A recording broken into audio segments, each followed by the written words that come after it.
कलेश विकार। रामायण तुलसी कृत कथा कौन अनुसार आय सो आय विराजिय पवन पुत्र हर्षाय। नमो राघ भाई। जय श्री सीताराम, जय श्री सीताराम। अस कई पग परिप्रेम अति सियहित विनय सुनाय। सिय समेत सिय मातु तब चली सुआय छुपाय। जब सभा में जब जनक राज की सारी रानियां और सब लोग मिलने के लिए कौशल्या जी से आए, तभी कौशल्या जी के यहाँ से सीता जी को लेकर के अपनी सभा में भी गए। क्यों गए? क्योंकि जनक जी से सीता जी नहीं मिली थी, इसलिए वो मिलने के लिए आए। प्रिय परिजन है मिली वैदेही, जो जय जोग भांति तस तेई।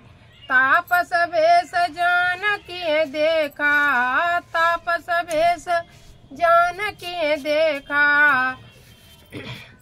तापस भेष जानकी देखी, वे सब विकल विषाद विषेकी।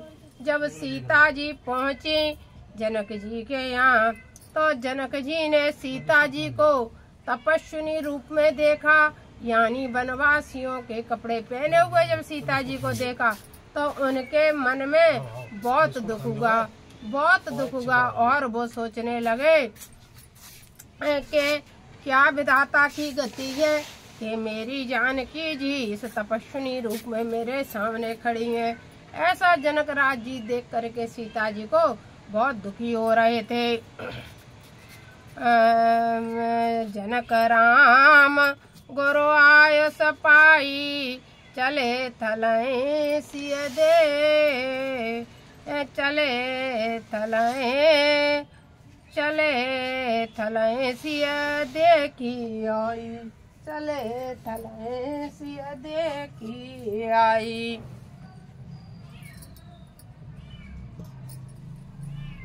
लीन लाए और जनक जानकी, पाहुन पावन प्रेम प्राण की।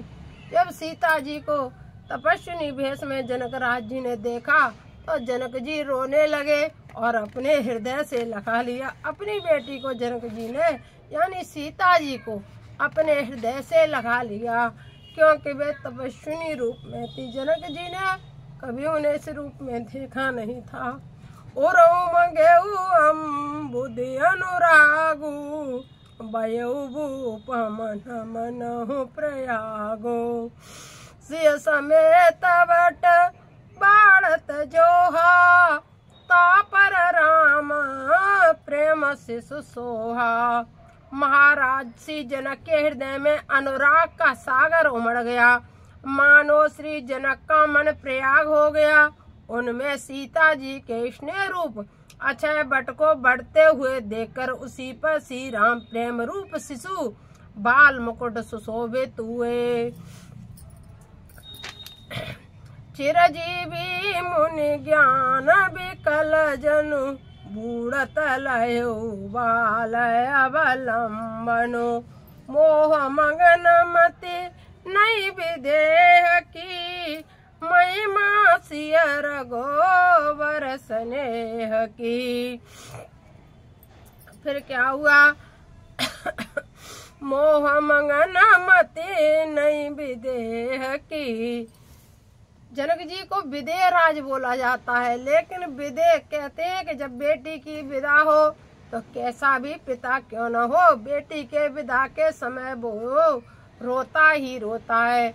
इसी तरह से जब बेटी को कैसा भी विधेय पिता क्यों न हो, यदि वह देखता है कि आज मेरी बेटी किस परिस्थिति, जैसी बेटी को जिस परिस्थिति में देखता है उसी तरह उस पिता का हृदय भी कार्य करता है। चाहे कितना भी जो कहे कोई बिटिया से मतलब न, कोई लड़कन से मतलब न है, जा से मतलब न, लेकिन फिर भी विदेह राज जनक राज भी सीता जी को देख करके हृदय से लगा करके अति दुखित हो रहे हैं। ऐसा ही हरेक पिता का हृदय होता है। कोई बिरला ही पिता होगा जो अपनी बेटी के दुख सुख से दुखी सुखी न हो। वैसे तो हृदय कोई कुल से कठोर, निठुर सोई छाती, जो हरि चरितना सुने हर साथी। अरे हरि के चरित्र को भी तो सुन करके कठोर छाती जो होगी, उस चरित्र को सुनकर जब भगवान राम का जन्म होता है तो जन्म बारे प्रसंग में हम डूब जाते हैं। जब भगवान का विवाह होता है तो विवाह प्रसंग में और वन गमन के प्रसंग में, जब उसमें ही हम भाव विभोर हो जाते हैं, तो ऐसा कौन सा पिता होगा जो सामने बेटी को देख करके अपने हृदय की गति को रोक पाए। सिय पितु मातु स्नेह बस, विकल न सकी समारे, धरने सुता धीरज धरेऊ, समय सुधर्म विचार। जब विदेहराज को इस अवस्था में सीता जी ने देखा तो विदेहराज के गले से लग करके फपक फपक के रोने लगी और वो अपने आप को रोक नहीं पाई। कौन? सीता जी।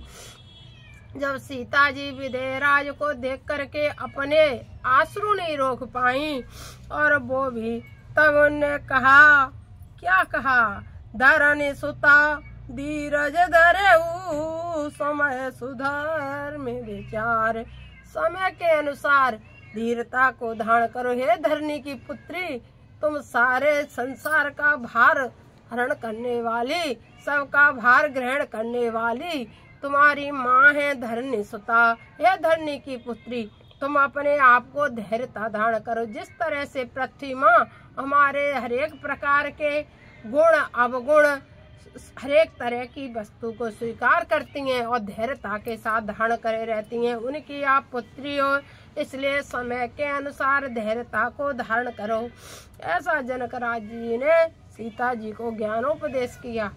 यही है हमें रामचरितमानस में, हमारे में यही तो रस है कि हरेक चीज के लिए जब सोचो, जो धरनी की पुत्री होकर के उसके लिए भी उनके पिता कह रहे हैं कि धीरज धरो, तो सबके समय में जीवन में सुख दुख ये दिन रात की तरह आते जाते रहते हैं। कभी इनमें घबरा करके कोई हमें ऐसा कार्य नहीं करना चाहिए कि जिसके लिए हमारे माता पिता ही शर्मिंदा महसूस हों। ऐसा में कभी कोई कार्य नहीं करना चाहिए। संसार